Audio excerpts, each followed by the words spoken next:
tendo em vista a minha visão sobre nosso esforço e aquilo que deve ser feito em termos de lidar com a doutrina da criação, eu tenho tentado, ao longo da minha jornada ensinando esse assunto e pesquisando sobre ele, eu tenho me esforçado para tentar descrever, apontar quais seriam os elementos centrais de cosmovisão que estão presentes no relato da criação, ou o que significa ser um cristão, ou pensar como um cristão, no que diz respeito à origem. É a pergunta que eu tenho tentado responder, não é? Então, eu tenho tentado lidar com ela ao longo do tempo e oferecer uma visão daquilo que é central ao cristianismo, aquilo que é essencial, sem o que eventualmente o cristianismo ficaria prejudicado em termos de compromisso fiduciário, em termos de seu labor, não é, teórico e a influência que ele poderia ter na vida de alguém de uma determinada cultura e assim sucessivamente. Então, o que eu vou fazer agora com vocês é isso, é apontar algumas das características da visão cristã de mundo no que diz respeito a esse primeiro polo, que é o polo da origem. E eu diria que a primeira coisa importante, irmãos, que nós precisamos nos lembrar é que o cristianismo é uma cosmovisão teísta, certo? Então, a primeira característica da cosmovisão cristã e, consequentemente, da cosmovisão reformada, visto que a tradição reformada é uma forma de articulação do cristianismo, é que a cosmovisão cristã é uma cosmovisão teísta. Gosto da maneira como James Sire diz isso. Ele diz: o teísmo cristão depende do conceito de Deus, pois o teísmo sustenta que todas as coisas são derivadas de Deus. Nada é anterior ou igual a ele. Deus é aquele que é. A grandeza de Deus é o princípio central do teísmo cristão. Quando alguém reconhece esse princípio, conscientemente o aceita e age com base nele, o conceito central se torna a rocha, o ponto de referência transcendente, que confere significado à vida e torna as alegrias e sofrimentos da existência diária no planeta momentos significativos no desenrolar do drama do qual se espera participar por toda a eternidade. Então, o grande pressuposto da fé cristã, da cosmovisão cristã, é Deus e sua existência, não é? Esse é o grande pressuposto. O texto do relato da criação, ele começa com a afirmação de que no princípio Deus é, não é? No princípio Deus. Ele é o agente que está agindo. A Bíblia não faz questão de explicar a existência de Deus, de criar um argumento que pudesse demonstrar a existência de Deus. A Bíblia pressupõe o fato de que Deus é. E ela começa com essa afirmação de que no princípio lá está Deus, quando nada existe, quando nenhuma das coisas são, Deus é e antecede absolutamente todas as coisas. Então, a primeira grande característica da cosmovisão cristã é que ela é uma visão de mundo teísta. Ela parte do princípio de Deus como seu elemento fundamental e mais básico. No entanto, veja o que o Francis Schaeffer diz sobre o teísmo em um dos seus textos, se não me engano, é no O Deus que Intervém. O Schaeffer diz o seguinte: não há palavra menos dotada de sentido do que a palavra Deus. Ela não significa nada por si mesma. Trata-se somente de um símbolo linguístico, como o de qualquer outra palavra, a junção das letras D, E, U, S, até que lhe atribuamos conteúdo. Isso é especialmente válido pela palavra Deus, porque nenhuma outra palavra já foi utilizada para abranger sentidos tão absolutamente opostos. O mero uso da palavra Deus não prova nada. É preciso que você lhe atribua algum sentido. A palavra Deus em si não é a resposta ao problema filosófico da existência. mas o conteúdo judaico-cristão atribuído à palavra Deus, no Antigo e no Novo Testamentos, vai ao encontro da necessidade daquilo que existe, a existência do universo em sua complexidade e do homem enquanto ser humano. E a pergunta é, qual seria esse conteúdo? Bem, embora o cristianismo seja uma religião teísta, nós sabemos que existem vários outros teísmos para além do cristianismo, não é? Então, você tem religiões que são monoteístas, outras religiões que são politeístas, você tem o teísmo judaico, você tem o teísmo islâmico. Então, dizer que o cristianismo é uma religião teísta é importante, porque, de fato, o grande pressuposto da religião cristã e da cosmovisão cristã é Deus, mas, se isso não for explicado, nós corremos o risco de fazer uma afirmação genérica e cada pessoa vai encaixar dentro dessa palavra, Deus, não é? Theos, aquilo que bem lhe entender, aquilo que ele entende, aquilo que bem lhe satisfizer, certo?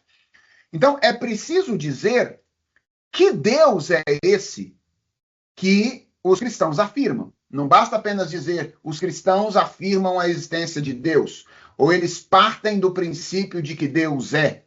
É preciso dizer que Deus é esse que nós cristãos, que assumimos uma visão de mundo cristã, afirmamos que existe.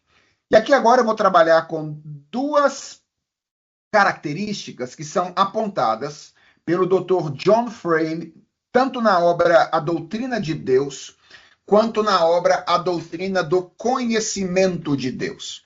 A tese do Dr. John Frame, que me parece bem interessante, bem plausível, é a de que o conceito cristão de Deus une em si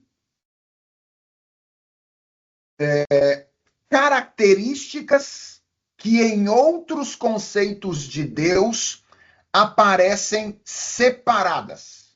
Vou repetir isso.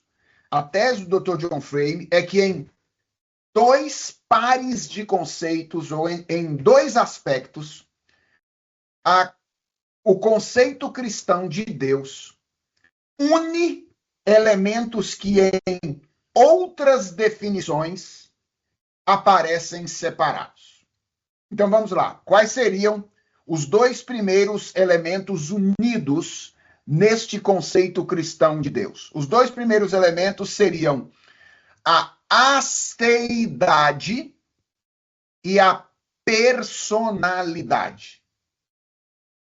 Então, o conceito cristão de Deus une esses dois atributos divinos em uma única só, ou em um único só conceito. A aceidade de Deus e a personalidade de Deus. O que seria a aceidade de Deus? A aceidade é aquela característica que afirma a natureza absoluta de Deus. Deus é absoluto. Ao mesmo tempo, Deus é pessoal. Ele é uma pessoa. Então, olha só o que o Frame diz sobre isso. Ele diz que há deuses pessoais no paganismo, mas nenhum deles é absoluto. Há deuses absolutos no paganismo, mas nenhum deles é pessoal. Somente no cristianismo e em outras religiões influenciadas pela Bíblia, o que ele tem em mente aqui por religiões outras influenciadas pela Bíblia? As religiões de tronco abraâmico, certo? O judaísmo e o islamismo, que vêm de um mesmo tronco. Então, apenas no cristianismo e nessas outras religiões existe o conceito de um Deus que é ao mesmo tempo absoluto e pessoal. De fato é assim, não é? Então, existem, por exemplo, deuses que são absolutos em outros tipos de religião. Pensa, por exemplo, no budismo, né? Budismo ou no hinduísmo, que falam de Brahma como um ser ou um ente absoluto. Mas esse ente, ele não é uma pessoa, ele é uma força cósmica universal, é algo impessoal. Por outro lado, quando você pensa no politeísmo grego, por exemplo, não é? Ou no panteão romano, você tem ali vários deuses que são pessoais, eles são pessoas, eles se relacionam com os outros, com os seres humanos e etc. No entanto, eles não são absolutos.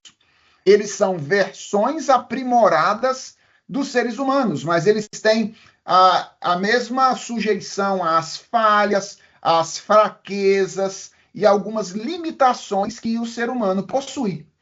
Então, ou você tem nos teísmos outros a aceidade isolada de personalidade, ou personalidade isolada de aceidade, mas nunca vai encontrar essas duas coisas juntas, a não ser nessas três religiões: o cristianismo, o judaísmo e o islamismo. Então, essa primeira característica, a junção desses dois elementos, distinguem o teísmo cristão de outros tipos de teísmo, mas o mantém ainda próximo, semelhante dos teísmos judaico e do teísmo islâmico. Então, em que aspecto o cristianismo se distingue do teísmo judaico e do teísmo islâmico? No aspecto de que ele une essas duas outras características aqui.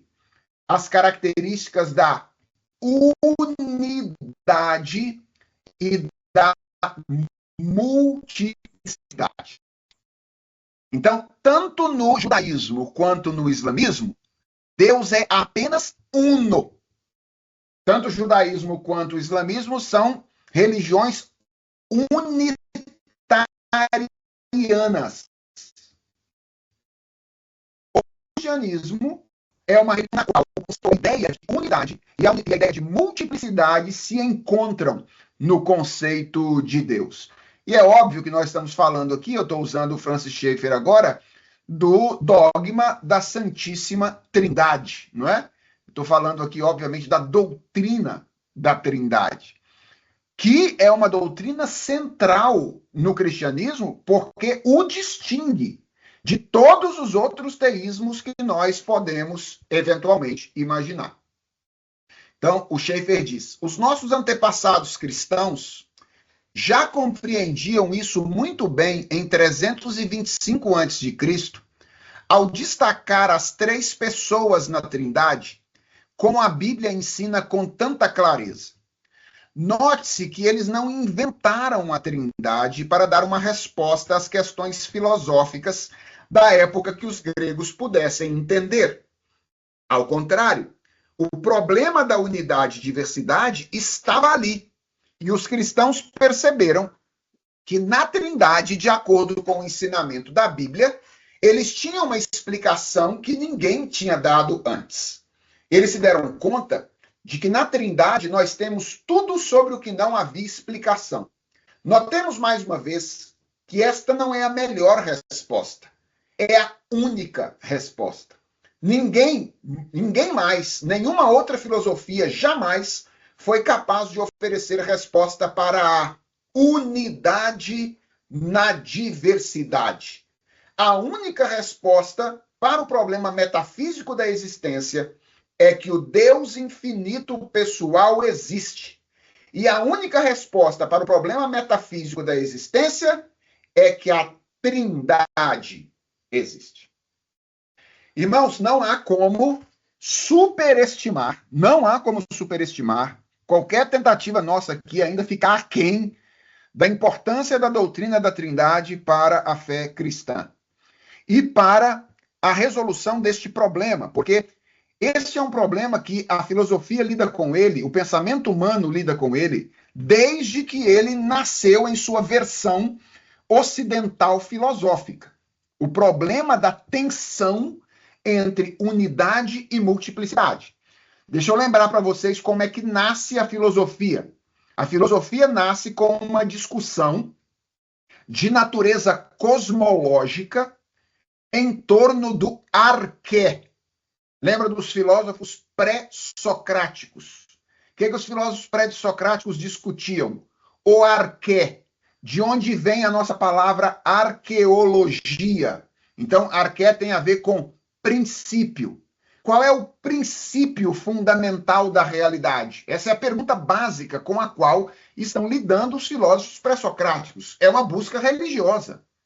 Arqué não é só uma pergunta do tipo como é que tudo começou, mas é qual é o princípio sustentador, originador e sustentador de toda a realidade. Essa é a pergunta básica, por excelência, dos filósofos pré-socráticos.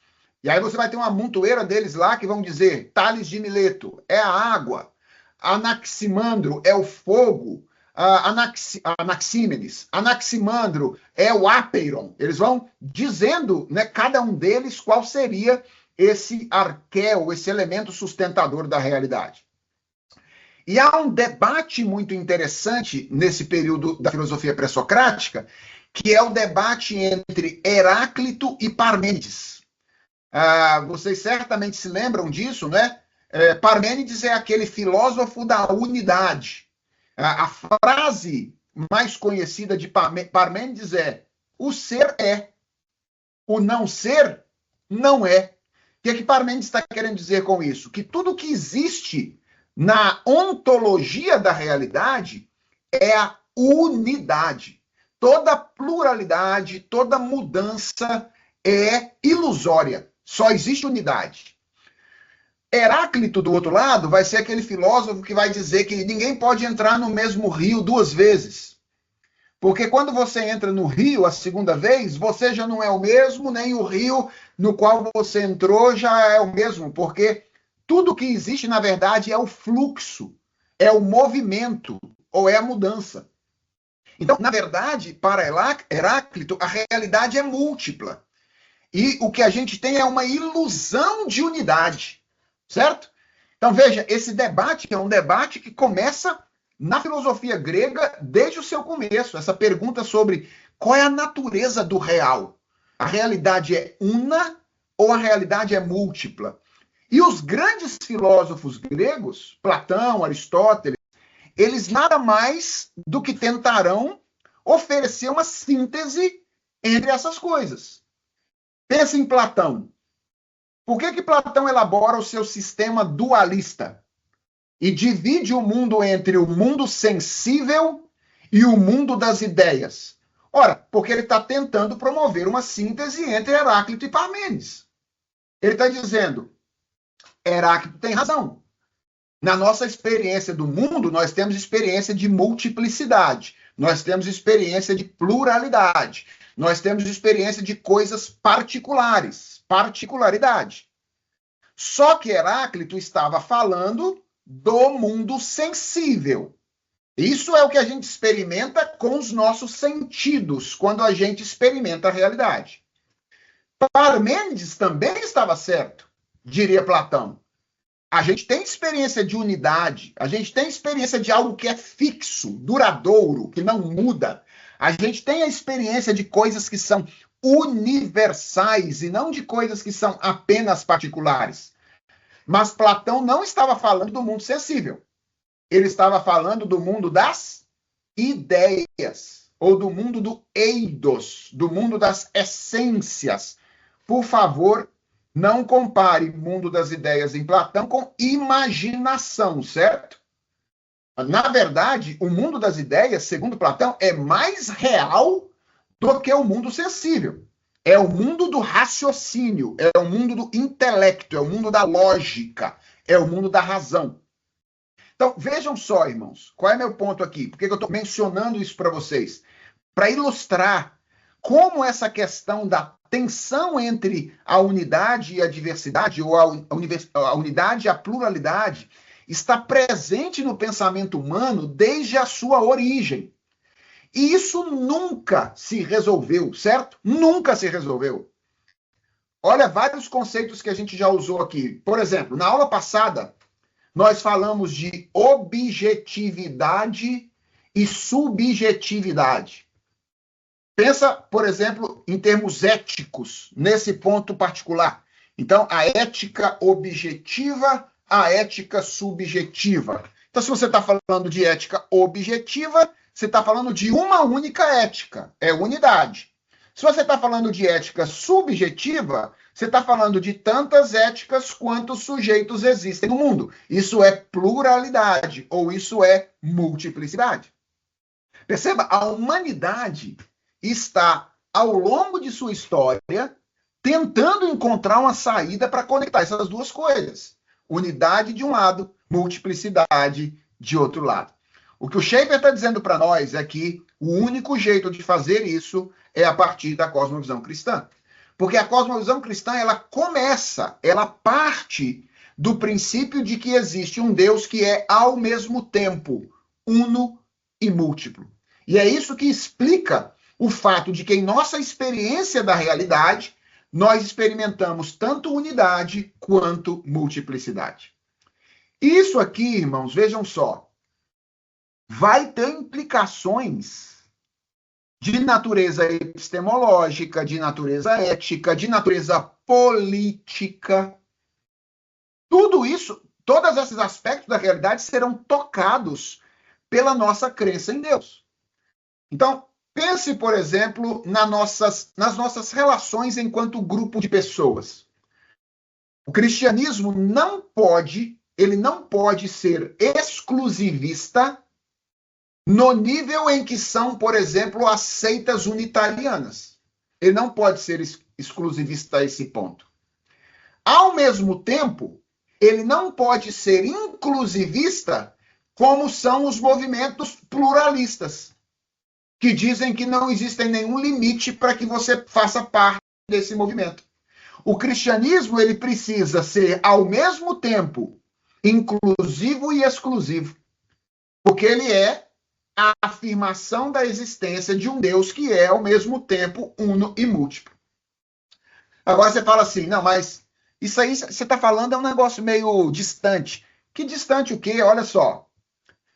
Quando você celebra a ceia do Senhor no domingo, se você é um reformado estrito sensu, você faz duas coisas com a mesa. Você cerca a mesa e abre a mesa. Você faz as duas coisas. Você abre a mesa e você cerca a mesa.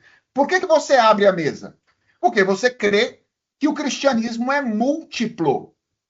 Então você diz assim, olha, todos vocês que são membros da Igreja de Jesus Cristo podem participar dessa mesa. Porque essa não é a mesa da Igreja Presbiteriana X, Y ou Z. Esta é a mesa do Senhor. Então, não interessa se você é membro da minha denominação. Se você é membro de uma igreja evangélica idônea e está em plena comunhão com a sua igreja, você é bem-vindo a esta mesa. Por que você abre a mesa? Você abre a mesa porque você acredita que existe pluralidade, multiplicidade dentro do cristianismo. As pessoas não precisam crer todas exatamente do mesmo jeito que você e a sua igreja creem para participar da ceia do Senhor. Existem coisas que são objeto de divergência. Há espaço para multiplicidade. Mas ao mesmo tempo em que você abre a mesa, você cerca a mesa. Você diz assim, ó, se você ainda não tem um compromisso com Jesus Cristo, se você ainda não é membro de uma igreja, se você ainda não professou a sua fé em Jesus, então a minha recomendação é que você se abstenha desse momento, que você não participe, porque a Bíblia diz que quem come e bebe sem discernir o corpo, come e bebe juízo para si. Então a mesa não é uma mesa exclusivista, mas ela também não é uma mesa aberta para todo mundo que quiser chegar e participar. Porque ao mesmo tempo em que você crê que existe multiplicidade, você crê que a multiplicidade existe onde? Na unidade.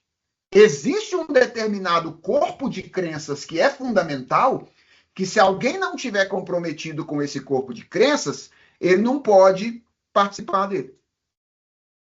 Percebe como é que esse elemento de cosmovisão, talvez a gente nunca tenha pensado sobre isso, refletido sobre isso. É uma implicação da doutrina da Trindade. A maneira como nós nos relacionamos com o mundo e com os outros, ela é impactada pela maneira como nós enxergamos e cremos a pessoa do nosso Deus a quem nós servimos. Então, a doutrina da Trindade, ela está modelando a maneira como a tradição reformada, a cosmovisão reformada, vê a sua liturgia, vê os seus relacionamentos, vê a política.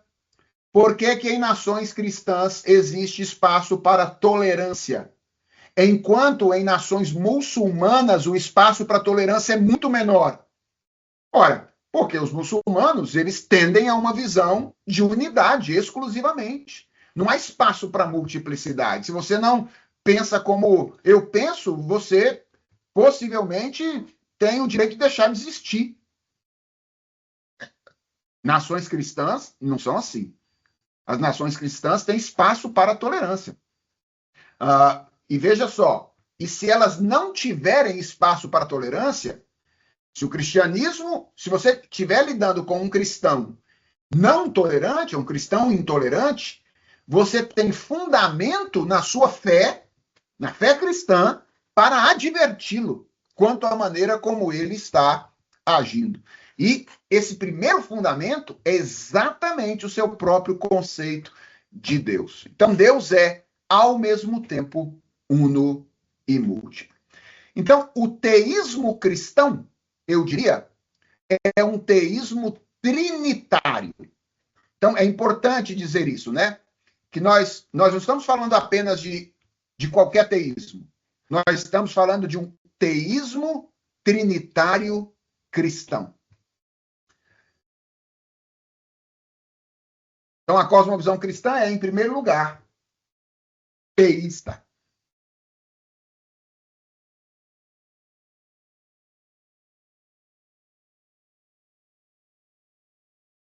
Em segundo lugar, a cosmovisão cristã é criacionista, certo? Essa é a visão cristã sobre a origem. Nós somos criacionistas.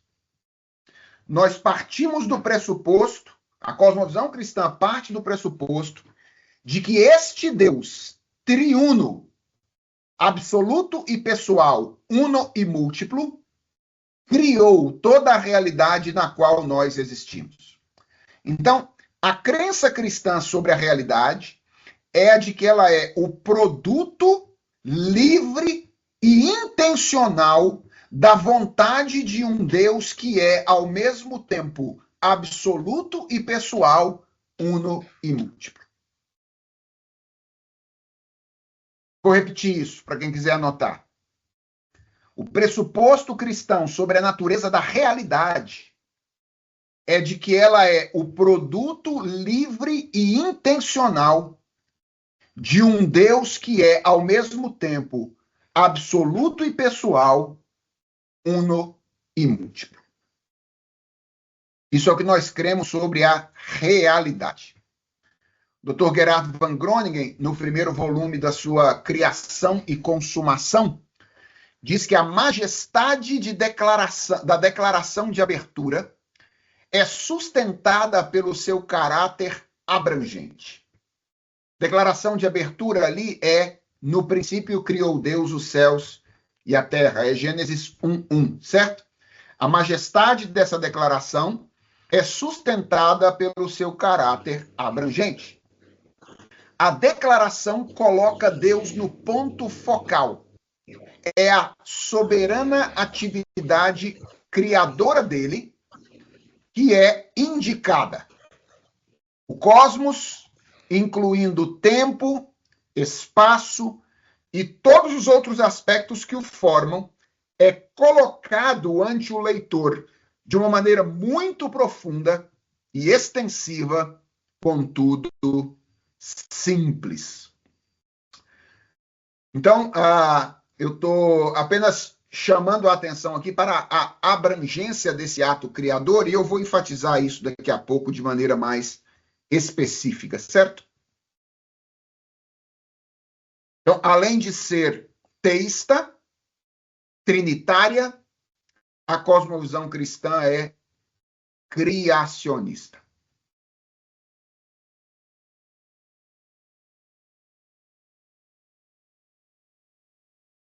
Bem, agora vamos a algumas implicações do criacionismo para a visão de mundo cristã, especialmente tal qual articulada pela tradição reformada, certo? O que eu vou fazer a partir de agora é dizer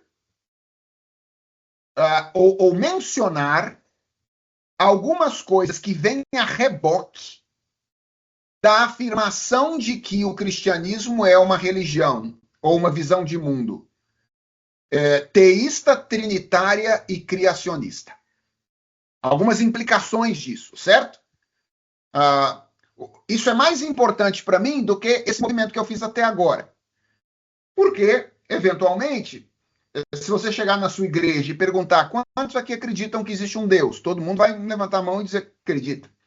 Quantos de vocês acreditam que Deus criou o mundo? Possivelmente todo mundo vai levantar a mão e dizer que acredita. Mas lembra do que a gente viu lá nas nossas aulas de definição.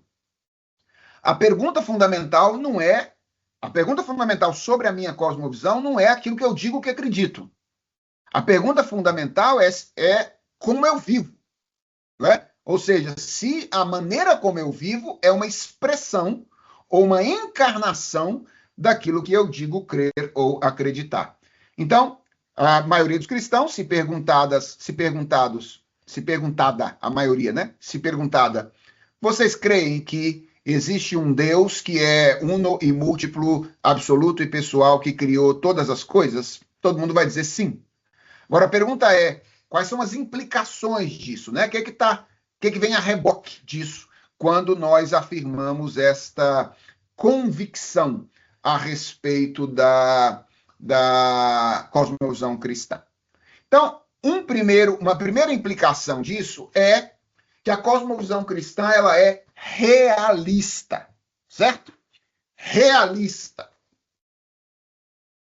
Quando eu falo de realismo, eu estou falando na sua versão mais radical, eu estou falando da afirmação da existência da realidade. Eu sei que para nós isso é muito estranho, e veja o que é que o James Sire diz sobre isso. No Ocidente, nós não estamos acostumados com esse tipo de sistema. Pensar é distinguir. As leis do pensamento exigem distinção. A é A, mas A não é não há. É o princípio básico da lógica, né? O princípio de identidade. Conhecer a realidade significa distinguir uma coisa de outra, rotulá-la, catalogá-la, reconhecer sua relação sutil com outros objetos no cosmos. No Oriente, conhecer a realidade representa transcender a distinção, perceber a unicidade de tudo, do um com o todo. Aqui, o James Sire está distinguindo o cristianismo do monismo oriental. Lembra, monismo vem de mono, que significa um.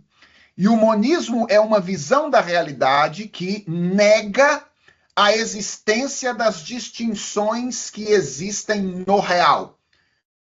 Então, nega, por exemplo, a realidade da dor, nega a realidade do sofrimento, não é? E afirma que todas essas coisas elas podem ser conectadas, podem ser concebidas como parte de um todo maior na qual elas se integram, de modo que não há distinção entre elas.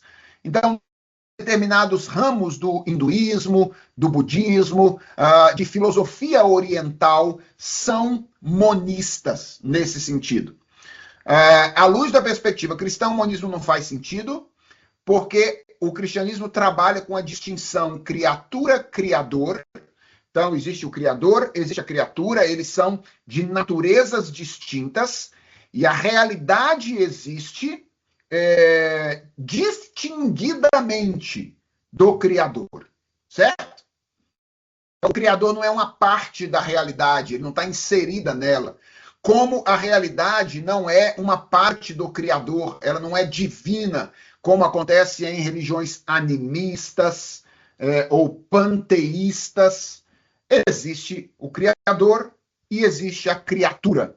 E a criatura é real. Ela tem existência real, Obviamente, não como o Criador, porque ela é derivada do Criador e não é absoluta como o Criador é. Ela não é dotada de aceidade à realidade, exceto, a não ser, apenas o Criador é dotado de aceidade. Então, quando nós afirmamos que a realidade foi criada, uma das implicações disso é que nós estamos afirmando a sua natureza real e distinta do Criador.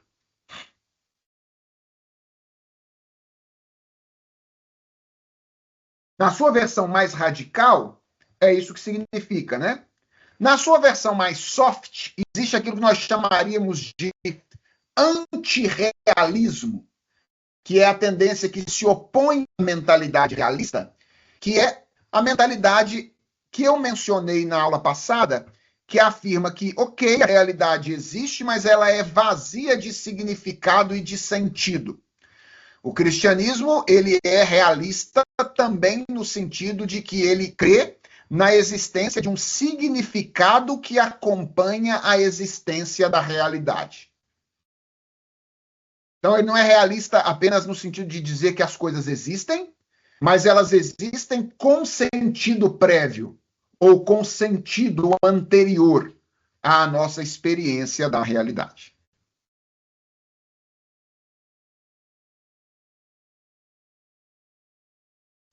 Então, a cosmovisão cristã é teísta, ela é trinitária, ela é criacionista, ela é realista, ela afirma a natureza da realidade. Estou usando o realismo aqui em termos bem técnicos, tá? Filosoficamente, em termos ontológicos mesmo.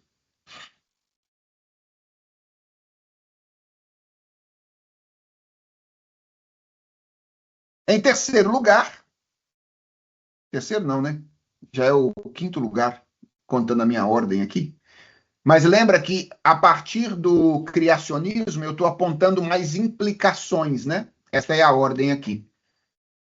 Uma implicação da doutrina cristã é a natureza essencialmente religiosa da realidade criada. E essa é a última coisa que eu vou dizer na aula de hoje, certo? É a última coisa que eu vou dizer na aula de hoje. Uma das implicações do criacionismo bíblico ou do criacionismo cristão é a natureza religiosa, essencialmente religiosa da realidade. Eu quero que você preste atenção nesta citação de Bruce Milne. Bruce Milne. Tem uma obra chamada Conhecendo a Verdade, um handbook, um pequeno livro, né? Um livro de mão da fé cristã. Conhecendo a Verdade, um handbook of Christian Belief. Vejam o que diz Bruce Milne. Deus chamou o universo à existência a partir do nada. E, por conseguinte, a cada momento ele paira suspenso, por assim dizer, sobre o abismo da não existência. Se Deus removesse sua palavra sustentadora, então todo ser retrocederia instantaneamente para o nada e deixaria de existir. A continuação do universo, de determinado momento para o seguinte, é, portanto, um milagre tão grande e a obra tão exclusivamente de Deus quanto o seu surgimento no início. Nesse sentido mais profundo, todos nós vivemos cada instante somente pela graça de Deus. Olha o que o Bruce Milne está dizendo aqui. Deus criou a realidade ex nihilo, a partir do nada. Isso significa que a realidade ela não tem sustentação per si. Ela não tem um fundamento em si própria. A realidade, ela está essencialmente relacionada com Deus. Filosoficamente falando, o que o Bruce Milne está dizendo aqui, ou uma implicação do que o Bruce Milne está dizendo aqui, é que, ao contrário do que diziam os filósofos gregos, a realidade não tem substância. Lembra de Aristóteles? Dizendo que a realidade é um conjunto de substância e acidentes. O que é a substância? É aquilo que cada ente da realidade possui, que é essencial a ele e que, portanto, se ele perder, o ente deixa de ser o que é. Isso seria substância. O que o Bruce Milne está dizendo é que a ontologia aristotélica é uma tentativa de atribuir independência de Deus à realidade. Que a realidade não é substância. Ela não tem substância. Aliás, preste atenção na palavra. É da palavra substância que vem o verbo subsistir, ou existir em si mesmo, existir por si mesmo. À luz de uma perspectiva cristã, só Deus é substância. Só Deus subsiste. Só Ele tem autoexistência. Só Ele se mantém de pé, tal como é. A realidade é completamente dependente, certo? Completamente dependente. Então, o ponto que eu quero destacar, quando eu falo de natureza essencialmente religiosa da realidade, é que, à luz de uma perspectiva cristã, a realidade está envolvida em uma inevitável relação com Deus, que é a sua condição de existência. Se a realidade perder essa relação com Deus, ela se desintegra no segundo seguinte. E essa é a grande diferença entre o deísmo de um lado e o teísmo de outro. E sabe qual é a impressão que eu tenho, irmãos? A impressão que eu tenho é que nós temos uma tendência muito forte ao deísmo, ao invés de sermos coerentemente teístas. Nós imaginamos que dependemos da intervenção de Deus em alguns momentos da nossa vida, ou que estamos nos relacionando com Deus em determinados momentos da nossa vida, mas que em outros momentos nós estamos envolvidos em relações autônomas entre nós ou entre nós e o mundo, nas quais Deus não se envolve. Isso não é teísmo cristão. Isso é deísmo. Isso não é cristianismo. Isso é deísmo. Veja essa última frase do Bruce Milne. Nós vivemos cada instante somente pela graça de Deus. Do segundo anterior para este segundo, por que as coisas permanecem no lugar? Eu estou falando do cosmos inteiro. Por que as coisas permanecem no lugar? A explicação bíblica é porque Deus sustenta todas as coisas pela palavra do seu poder. Porque a palavra criadora de Deus, aquela que foi atuante na origem da realidade, permanece atuante, sustentando a realidade sobre a qual nós estamos. Vejam, isso não significa que a gente não possa falar eventualmente de leis naturais que regem o cosmos, etc., desde que nós não imaginemos que estas leis existem à parte da atividade presente de Deus. Daí o título do livro do Schaeffer, que foi muito mal traduzido, muito mal traduzido. The God who is there. Não é o Deus que intervém, é o Deus que está aí. Esse é o título do livro. The God who is there. O Deus que está aí. Não é um Deus que está distante e que de vez em quando intervém, atua sobre a realidade. É o Deus que está aí. Por quê? Se você respirou do segundo anterior para o segundo atual, é porque Deus sustentou a sua respiração.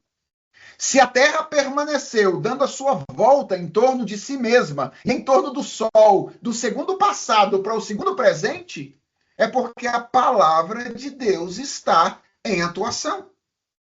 Doutrina da providência anda necessariamente, conjuntamente com a doutrina da criação. E na tradição reformada, essas duas coisas são consequência uma da outra.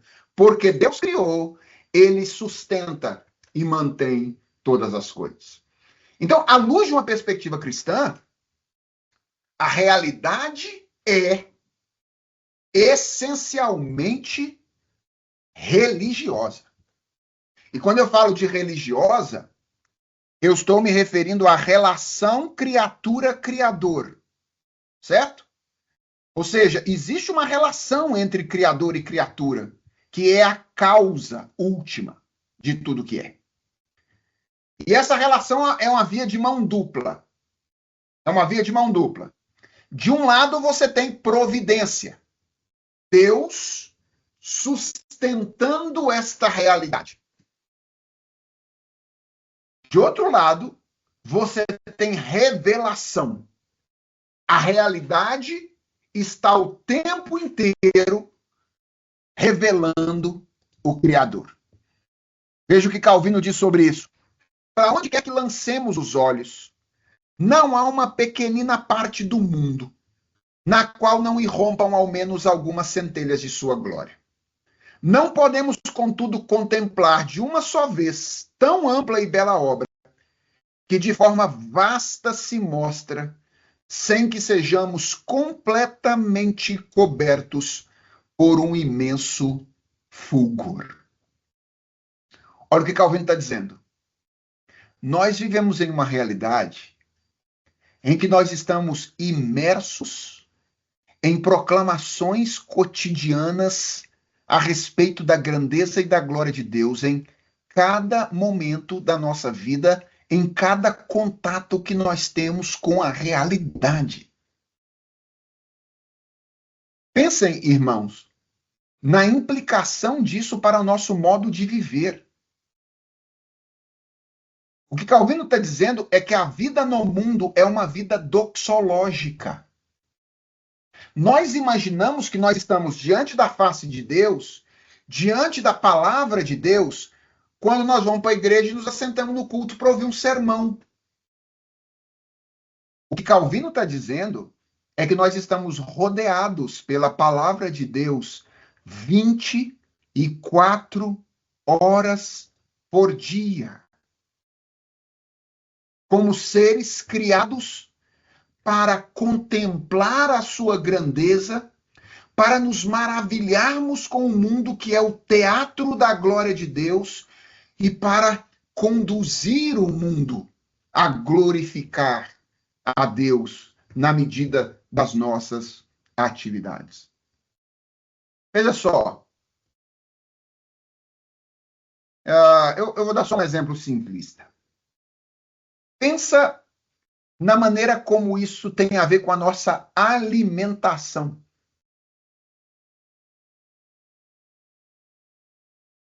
Daqui a pouco nós vamos comer, certo? Nós vamos almoçar daqui a pouquinho. Olha só. Se Deus fosse um Deus pragmático, qual é o propósito da alimentação? É atribuir uma quantidade de energia para manter um corpo vivo. Se Deus fosse um ser pragmático desse jeito, se essa fosse a finalidade, era melhor uma pílula, certo? Uma pílula. Você pegava uma pílula de manhã contendo toda a quantidade de energia que você possui para viver durante todo o dia. Você tomava aquele negócio e então você tinha toda a sua energia para viver a vida toda. Ou o seu dia inteiro. Mas não foi isso que Deus fez. Deus criou folhas diferentes, certo? Folhas. Deus criou alface. E olha só, não foi uma alface. Deus criou a alface crocante, americana, crocante, brincando com textura. A alface lisa. A alface crespa, brincando com formato. Deus criou. A minha preferida é a mimosa, certo? A alface mimosa. Deus criou. Brincou com cores. Tem alface verde, mas tem alface roxa também, para você colorir o seu prato. Gente, nós só estamos falando de alface, hein? Só estamos falando de alface. Pensa na quantidade de legumes, pensa na quantidade de frutas. Pensa agora, vamos para a cultura, certo? Pensa agora naquilo que Deus deu ao homem a possibilidade de produzir. Afinal de contas, o homem é co-criador. Deus deu o mundo e deu ao homem a ordem de co-criar com ele, continuar criando com ele. E aí o homem vai e inventa um negócio chamado queijo, certo? Ele pega do leite do animal e ele cria queijo. E veja a variedade, tipos de queijos diferentes. Queijo amarelo, queijo cozido, queijo cru, queijo com fungo, não é? O famoso gorgonzola, queijo com fungo. Pensa agora nos cortes de carne, diferentes culturas diferentes, cortando diferentes carnes para alimentar-nos. Deus não é um ser pragmático. Ele não criou a realidade só para cada coisa burocraticamente dar certo. Deus criou a realidade para ser um instrumento da nossa contemplação, da maneira como nós percebemos a presença e a atuação dele ao nosso redor. Pensa no que significa viver como um cristão no mundo. Não é viver pragmaticamente. É viver, dentre outras coisas, é claro que fazer as coisas funcionar é parte do processo. É claro que a pragmática do funcionamento do mundo é importante. Mas o mundo não é só uma máquina. Nós não somos materialistas, modernos. Nós dizemos que somos cristãos. E como cristãos, para nós o mundo não é só uma máquina que funciona de um jeito organizado. O mundo é o teatro da glória de Deus. Porque ele tem essa natureza essencialmente religiosa. Ao mesmo tempo que Deus está o mantendo, o mundo está proclamando esta realidade. Olha, eu só apontei a implicação para a alimentação. Pensa na implicação disso para a educação. Como é que, por exemplo, as nossas aulas deveriam terminar? Não em simplesmente aprendi isso, isso dá certo, isso funciona, mas em momentos contemplativos, da grandeza de Deus, da sabedoria de Deus, das perfeições de Deus, de como é que o Evangelho nos remete para o amor, tamanho da misericórdia, da graça de Deus. Pensa nas implicações disso para os sermões, não é? Veja, isso é o que a gente diz que crê.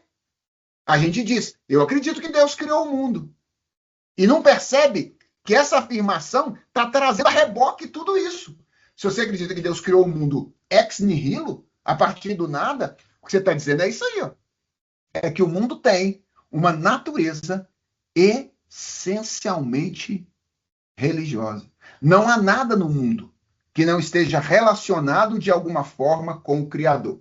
Eu admito que a gente diga, eu não sei como isso se relaciona com Deus, mas é impossível dizer isso não tem nada a ver com Deus. Não dá. Nesse mundo, você não pode admitir, sendo um cristão criacionista, que acredita que o mundo foi criado ex nihilo, você não pode admitir, dizer, eu acredito que isso não tem nada a ver com Deus. Não pode existir nada no mundo que não tenha a ver com Deus. Porque se existisse alguma coisa no mundo que não tivesse a ver com Deus, ele não existiria. Quando eu estou falando dele, não é Deus, não. É a coisa. Porque a coisa deve a sua existência a Deus.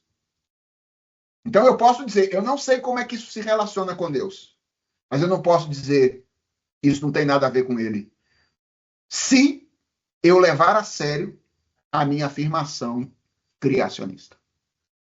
Vou parar por aqui, embora eu tenha algumas outras coisas para dizer, porque o nosso tempo se esvai. Vamos ouvir aqui o André, que levantou a mão aqui para participar da nossa aula. André, diga aí. Professor, em cima disso que você estava falando, a minha pergunta é, nessa visão, né, de que Deus está presente em tudo, e a gente acredita nisso, mas como conciliar isso no discurso de quando a parte não é bela, né? Feito essa que você estava expressando aí, na parte da alimentação, da educação, mas quando a gente olha para a parte do mundo, na manifestação do mal, da rebeldia do homem, na morte, na violência e tal, e como conciliar isso no discurso de entender que Deus não é aquele que intervém em cada momento, mas que ele está em tudo, inclusive nesses momentos. A explicação, essa é uma questão difícil, obviamente, André. Essa pergunta tem a ver com o problema do mal. A gente vai rapidamente lidar com isso quando a gente falar sobre a queda na próxima aula, se Deus quiser. Ainda vamos ir para lá, né? Estamos em criação, vamos passar por queda. Mas eu diria que a explicação mais comum que a tradição reformada tem dado a isso, sobretudo a tradição neocalvinista, ela passa por uma distinção que se chama, que é a distinção entre estrutura e direção.